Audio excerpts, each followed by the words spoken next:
നമ്മുടെയൊക്കെ ചുറ്റും കാണുന്ന വലിയ സർക്കാർ കെട്ടിടങ്ങള്, പാലങ്ങൾ, റോഡുകൾ ഇതൊക്കെ എങ്ങനെയാണ് ഉണ്ടാക്കുന്നതെന്ന് എപ്പോഴെങ്കിലും ചിന്തിച്ചിട്ടുണ്ടോ? ഒട്ടുനോട്ടത്തില് ഭയങ്കര സങ്കീർണമായി തോന്നാമെങ്കിലും ഇതിനു പിന്നില് വളരെ വ്യക്തമായ ചില ഘടകങ്ങളൊക്കെയുണ്ട്.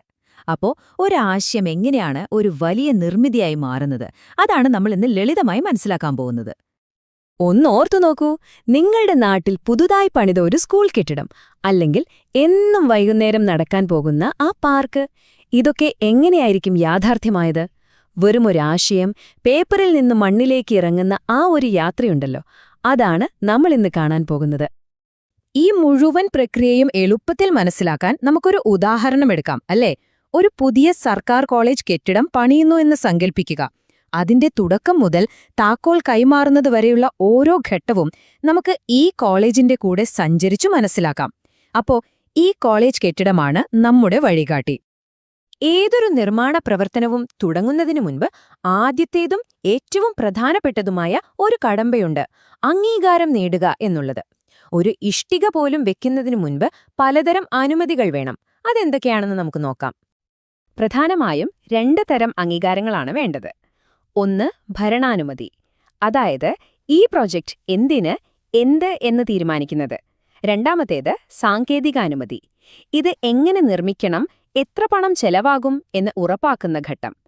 ഭരണാനുമതി കിട്ടിയാൽ മാത്രമേ സാങ്കേതികാനുമതിക്കുള്ള ജോലികൾ തുടങ്ങാൻ പോലും പറ്റൂ. നമുക്ക് ആദ്യം ഈ ഭരണാനുമതി എന്താണെന്ന് നോക്കാം. അപ്പോ എന്താണ് ഈ ഭരണാനുമതി എന്ന് പറഞ്ഞാൽ? നമ്മുടെ കോളേജ് കെട്ടിടം ആവശ്യമുള്ളത് വിദ്യാഭ്യാസ വകുപ്പിനാണ്. അപ്പോൾ ഈ കെട്ടിടം നിർമ്മിക്കാൻ പണം ചിലവഴിക്കാൻ വിദ്യാഭ്യാസ വകുപ്പ് നൽകുന്ന ആ ഔദ്യോഗിക സമ്മതമില്ലേ, അതാണ് ഭരണാനുമതി. അടിസ്ഥാനപരമായി ഞങ്ങൾക്ക് ഈ കെട്ടിടം വേണം എന്ന് പറയുന്ന വകുപ്പിൽ നിന്നുള്ള ഒരു പച്ചക്കൊടിയാണിത്. കൃത്യമായി പറഞ്ഞാൽ, ഭരണാനുമതി കിട്ടുക എന്ന് വെച്ചാൽ പൊതുമരാമത്ത് വകുപ്പിന്, അതായത് PWDക്ക് ഒരു ഔദ്യോഗിക നിർദ്ദേശം കിട്ടുകയാണ്.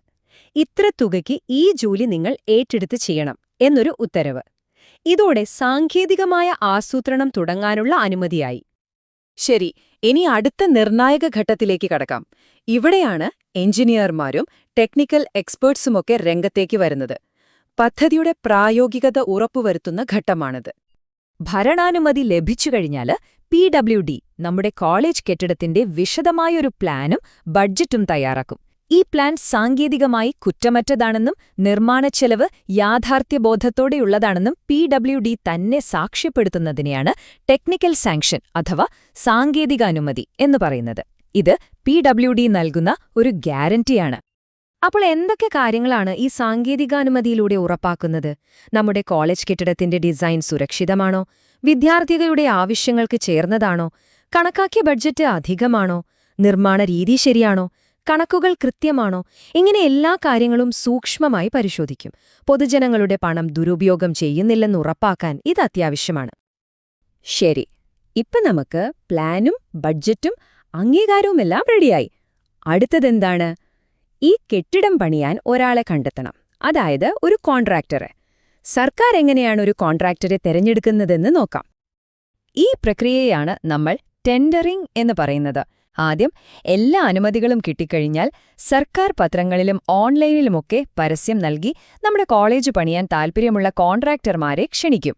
ഇപ്പോൾ മിക്കവാറും വലിയ പ്രോജക്റ്റുകൾക്കെല്ലാം ഈ ടെൻഡറിംഗ് വഴിയാണ് അപേക്ഷകൾ സമർപ്പിക്കേണ്ടത്. കിട്ടിയ അപേക്ഷകൾ പരിശോധിച്ച് ഏറ്റവും കുറഞ്ഞ തുകയ്ക്ക് ഏറ്റവും മികച്ച രീതിയിൽ ജോലി ചെയ്യാൻ കഴിയുന്ന കോൺട്രാക്ടറെ തെരഞ്ഞെടുത്ത് കരാർ നൽകുന്നു. ഇനി രസകരമായ ഒരു കാര്യം എന്താണെന്ന് വെച്ചാൽ, കേരളം പോലുള്ള സംസ്ഥാനങ്ങളിൽ 5 ലക്ഷം രൂപയ്ക്ക് മുകളിൽ മൂല്യമുള്ള എല്ലാ പൊതുമരാമത്ത് ജോലികൾക്കും ഈ ടെൻഡറിംഗ് നിർബന്ധമാണ്.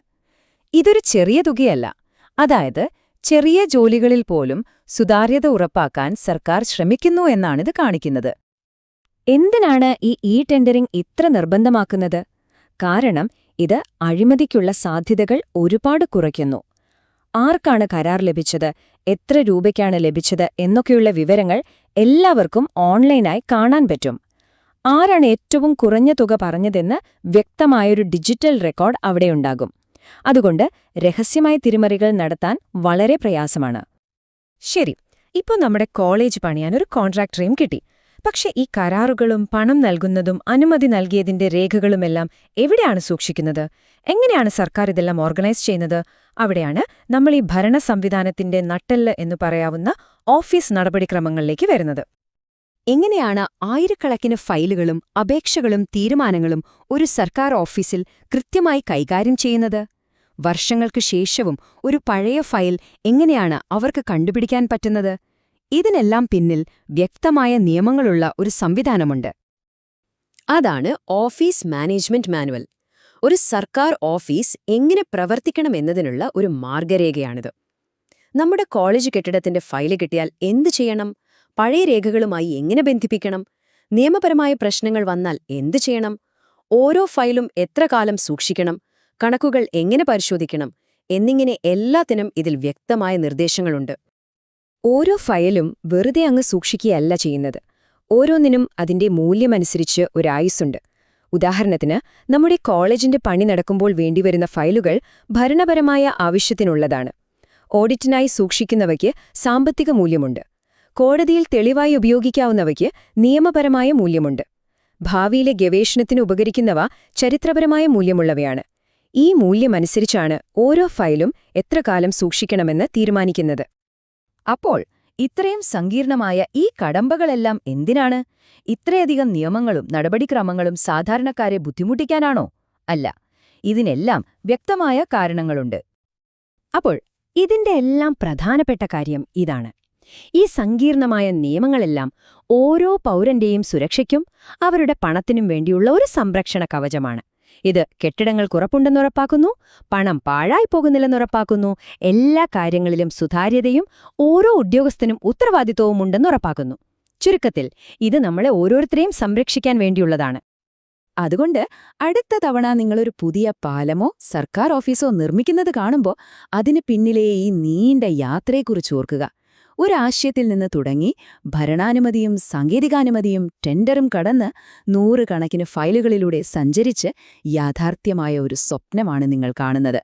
ആ യാത്രയുടെ ഏത് ഭാഗമായിരിക്കും ഇനി നിങ്ങളുടെ ഓർമ്മയിൽ വരിക?